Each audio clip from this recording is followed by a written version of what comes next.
11 commerce विषय आंकड़ाशास्त्र chapter number 6 क्रमचय संचय અને દ્વિપદી વિસ્તરણ।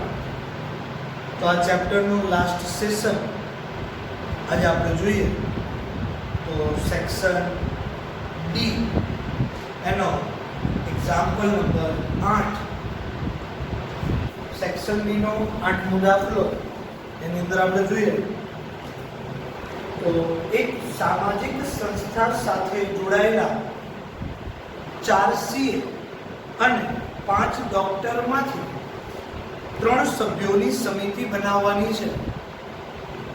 આ સમિતિમાં નંબર 1 સીએ ની સંખ્યા બહુમતીમાં રહે, નંબર 2 ડોક્ટરની સંખ્યા બહુમતીમાં રહે તેવી પસંદગી કેટલા પ્રકારે કરી શકાય।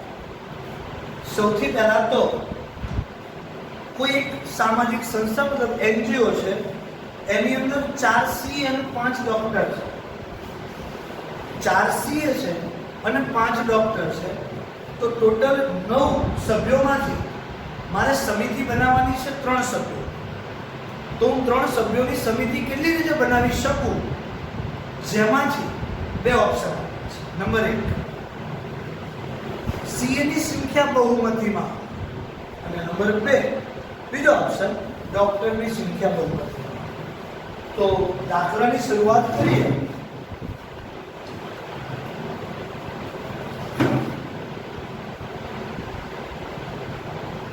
एक सामाजिक संस्थाમાં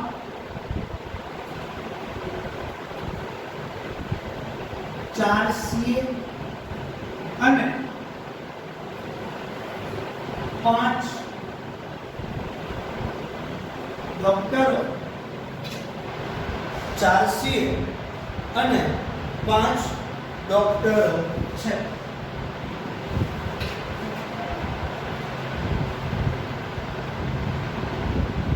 તેમાંથી 3 સભ્યોની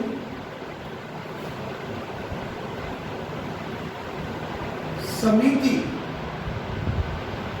બનાવવા માટે टोटल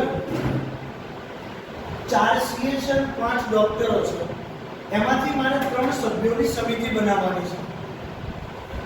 તો એની અંદર પહેલો ઓપ્શન મને આપ્યો છે કે હું એ 3 સભ્યોની સમિતિ કેટલા પ્રકારે બનાવી શકું કે જેની અંદર સીએ ની સંખ્યા નંબર 1 સીએ ની સંખ્યા बहुमतीમાં હોય।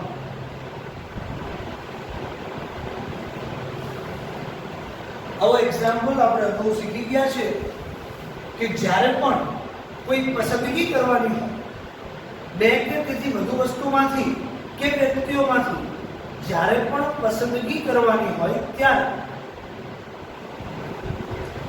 એક રફ વર્ક કરો। કેવો રફ વર્ક? તો અહીંયા આપણે જોઈએ કે મારી પાસે सीए છે અને ડોક્ટર છે। તો सीए કેટલા છે? તો કે 4 અને ડોક્ટર કેટલા છે? તો કે 5। હવે મારે પસંદગી કરવાની છે, પણ પસંદગીની કન્ડિશન કઈ છે કે હું જ્યારે જે 3 સભ્યોની પસંદગી કરું એમાં કોણ બહુમતીમાં હોવું જોઈએ? सीए। એનો મતલબ કે ડોક્ટર કરતા सीए ની સંખ્યા કેવી હોવી જોઈએ? વધારે। તો એ બહુમતીમાં ગણાશે। તો ચલો પસંદગી આપણે સ્ટાર્ટ કરીએ। તો જો હું ટોટલ મારે કેટલા પસંદ કરવાના હતા? જો હું એક ડોક્ટર એક સીએ પસંદ કરું તો ડોક્ટર કેટલા પસંદ કરવા પડે? 2। તો અહીં તો કોણ બહુમતીમાં થઈ જાય છે? ડોક્ટર। મતલબ આ ઓપ્શન આપણા માટે શક્ય નથી। ચલો હું 2 સીએ ને પસંદ કરું तो डॉक्टर કેટલા? 1। तो આ આપણા માટે શક્ય છે કારણ કે કોણ બહુમતીમાં છે? સી। કદાચ હું 3 સીએ ને પસંદ કરું તો ડોક્ટર કેટલા? 0. જો હું 3 એ 3 ડોક્ટરને પસંદ કરીશ, સીએ ને પસંદ કરી દઉં તો ડોક્ટર કેટલા પસંદ થશે? 0. આ મારું રફર તૈયાર નહીં. જો સીએ છે, ડોક્ટર છે, 3 સભ્યોની સમિતિ બનાવવાની છે, પણ સમિતિ એવી રીતે બનાવવાની છે કે જેની અંદર સીએ ની સંખ્યા શેમાં રહે? સીએ ની સંખ્યા બહુમતીમાં રહે. તો જો આટલી વસ્તુ યાદ રહી જાય તો આનું લખાણ આપણે લખી શકીએ. કેવી રીતે?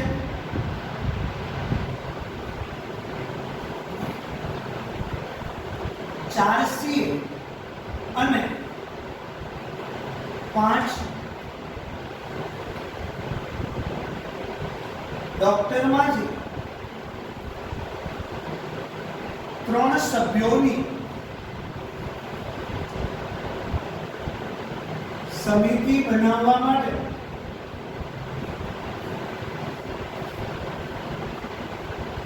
સીએ ની સંખ્યા બહુમતીમાં હોય તેવા કુલ સંચય બરાબર શું હતું? 2 સીએ હોય અને 1 ડોક્ટર હોય,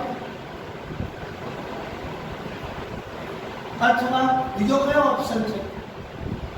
3 સીએ હોય અને 0 ડોક્ટર હોય.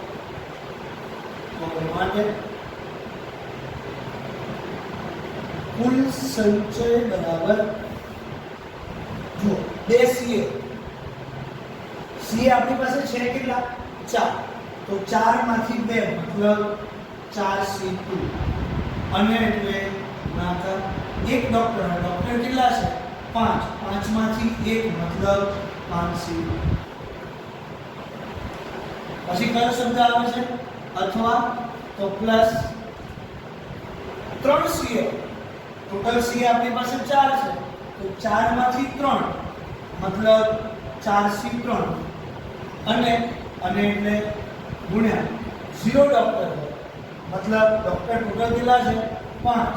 તો 5 માંથી 0 મતલબ 5C0 બરાબર. 4C2 4 ગુણ્યા 3 અપોન 2 ગુણ્યા 1 ગુણ્યા 5C1 એટલે કેટલા થાય? 5 પ્લસ 4C3 4 3 2 અપોન 3 ગુણ્યા 2 ગુણ્યા 1 ગુણ્યા યાદ રાખજો NC0 એની કિંમત હંમેશા કેટલી થાય? તો બરાબર 2 દુ 4 તો 3 દુ 6 6 ગુણ્યા 5 એટલે 30 પ્લસ 3 2 કેન્સલ 4 એકા 4 બરાબર કેટલા થાય? 24. તો આ 5 ડોક્ટર અને 4 સીએ એમાંથી જો મારે 3 સભ્યોની સમિતિ બનાવવી હોય અને એ 3 સભ્યોની અંદર જો સીએ ની સંખ્યા બહુમતીમાં હોય એવી સમિતિ કુલ કેટલી બની શકે? 34. આવી જ રીતે બીજો પ્રશ્ન એમણે એવો પૂછ્યો છે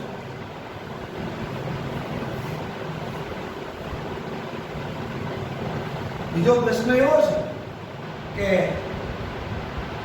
ડોક્ટરની સંખ્યા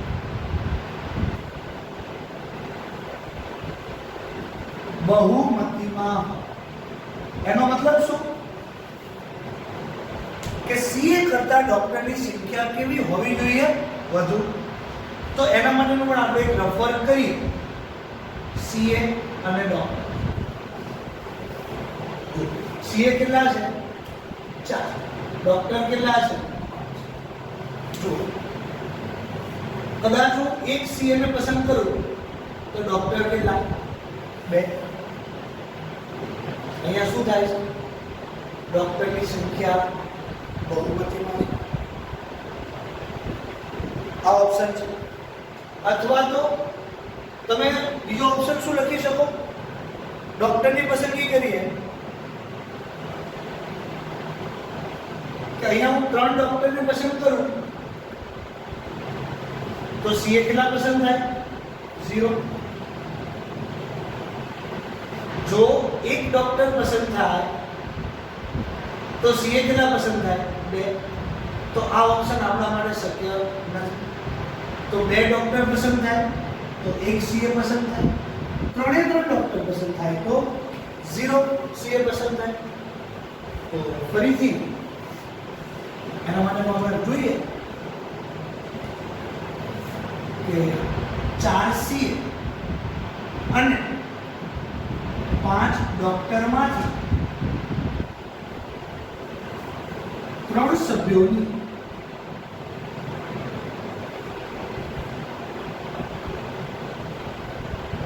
સમિતિ બનાવવા માટે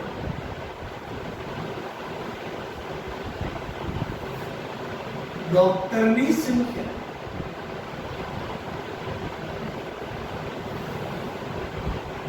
બહુમતીમાં હોય તેવા સંચય શું હોય એની અંદર? તો કે 1 સીએ હોય અને 2 ડોક્ટર અથવા 0 સીએ હોય અને 3 ડોક્ટર હોય. તો એવા કુલ સંચય બરાબર. ફરીથી એ જ પોઈન્ટ. 1 સીએ કેટલા છે? 4. તો 4 માંથી 1 મતલબ 4 C1 અને શબ્દ આવે છે એટલે ગુણ્યા. 2 ડોક્ટર તો 5 માંથી 2 મતલબ 5 C અથવા એટલે પ્લસ 0 સીએ હોય મતલબ 4 C0 અને 3 ડોક્ટર હોય મતલબ 5 C. ફરીથી 4 C1 4 ગુણ્યા 5 C2 એટલે 5 ગુણ્યા 4 અપોન 2 ગુણ્યા પ્લસ 4 C0 એટલે 1 ગુણ્યા 5 C3 5 4 3 અપોન 3 બરાબર. અહીંયા 2 × 4 5 × 10 10 ગુણ્યા 4 40 પ્લસ અહીંયા 3 3 કેન્સલ થઈ જશે. 2 × 4 5 × 10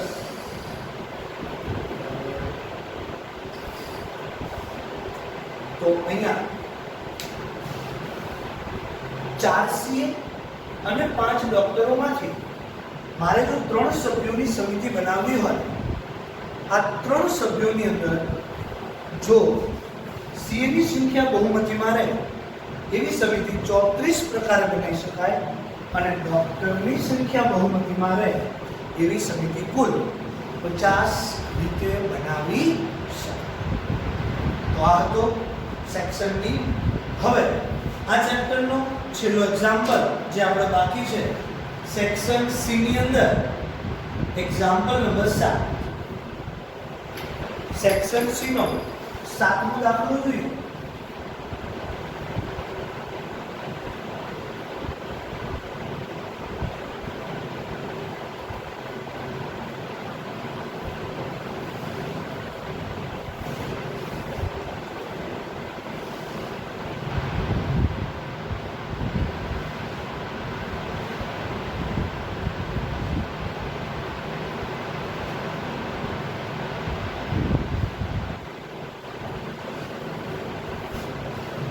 સેક્શન સી નો 7મો એક્ઝામ્પલ. એમાં આપણને એવું કીધું છે કે મેંગો શબ્દના બધા જ અક્ષરોથી કેટલી ગોઠવણી એવી હશે જેમાં સ્વર ભેગા ન હોય. જુઓ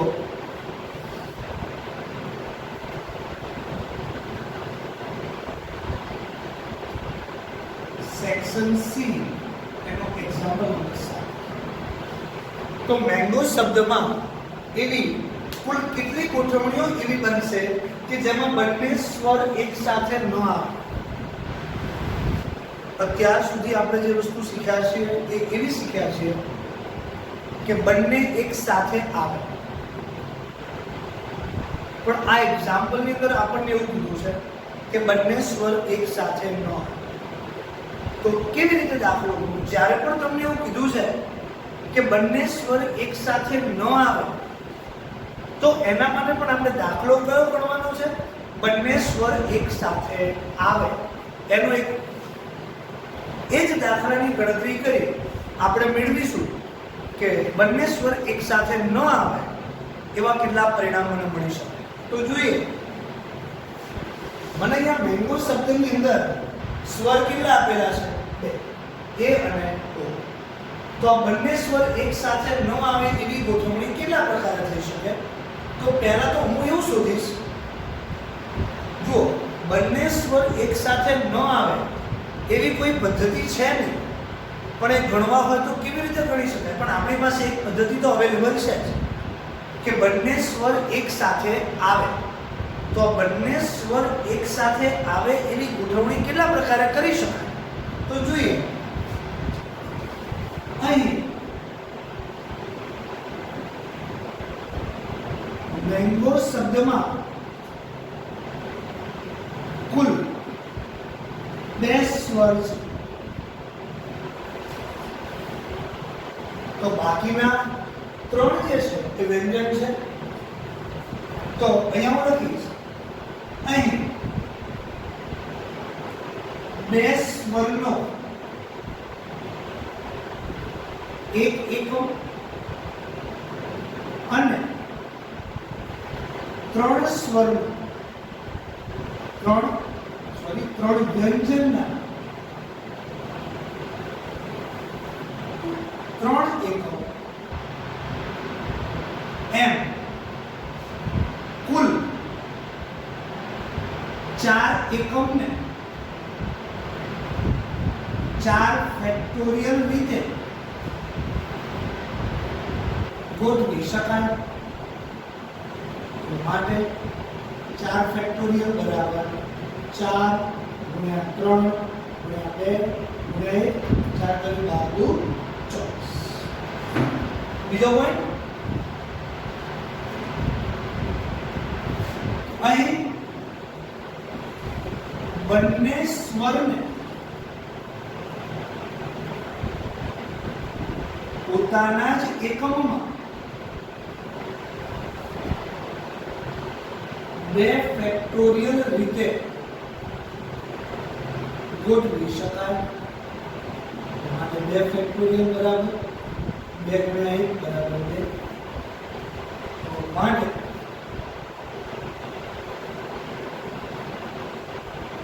મેંગો શબ્દની ગોઠવણીમાં બંને સ્વર એક સાથે આવે તેવા કુલ ક્રમ છે બરાબર કેટલા થશે? 24 ગુણ્યા 2 બરાબર. પ્રશ્ન એવો થશે, પૂછ્યું છે શું? બંને સ્વર એક સાથે ન આવે અને આપણે ગોત્યું શું? બંને સ્વર એક સાથે આવે. કોઈ વાંધો નહીં, આગળ મેઇન વસ્તુ હવે સમજવાની છે. જ્યારે પણ આવો દાખલો પૂછાય છે તો એના કુલ શક્ય પરિણામ ગોતી. મતલબ મેંગો શબ્દના અક્ષરો નો ઉપયોગ કરી કુલ, તો મેંગો શબ્દના અક્ષરોને એ રીતે લખો, અક્ષરોને કુલ. અહીં તમે જોઈ શકો છો કે MANGO 5 અક્ષર તમને આપ્યા છે, એમાં એક પણ અક્ષર પુનરાવર્તિત થતો નથી. મતલબ 5 અક્ષરોને હું કુલ કેવી રીતે ગોઠવી શકું? કુલ 5 ફેક્ટોરિયલ રીતે ગોઠવી શકાય.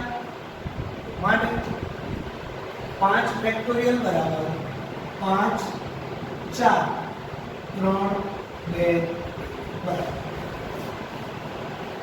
કેટલું થશે? 5 ચોક 20 તરી 60 દૂર 120. જો મેંગો શબ્દનો ઉપયોગ કરીને કુલ કેટલા શબ્દ બનાવી શકાય? 120. આ 120 શબ્દ એવા છે કે જેની અંદર દરેકે દરેક પરિણામોનો સમાવેશ થઈ જાય છે.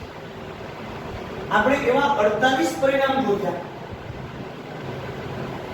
એવા આપણે 48 પરિણામ શોધ્યા કે જેની અંદર શું થયું? બંને પરિણામ જેની અંદર બંને સ્વર કેવા આવે છે? એક સાથે આવે છે. એવા કેટલા પરિણામ મળ્યા મને? 48. કુલ 120. એમાંથી બંને સ્વર એક સાથે આવતા હોય એવા 48. તો અહીંયા મેંગો શબ્દના અક્ષરોને ગોઠવતા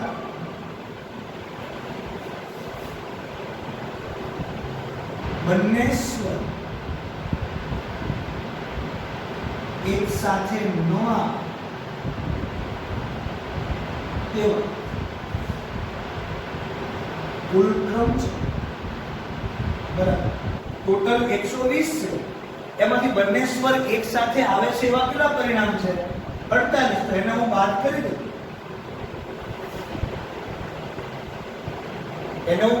દઉં. તો મને શું મળશે? બાકી જે રહેશે એ મને શું મળશે? કે એમાં બંને સ્વર એક સાથે નહીં આવતા હોય. તો જો 120 માંથી 48 બાદ કરો 48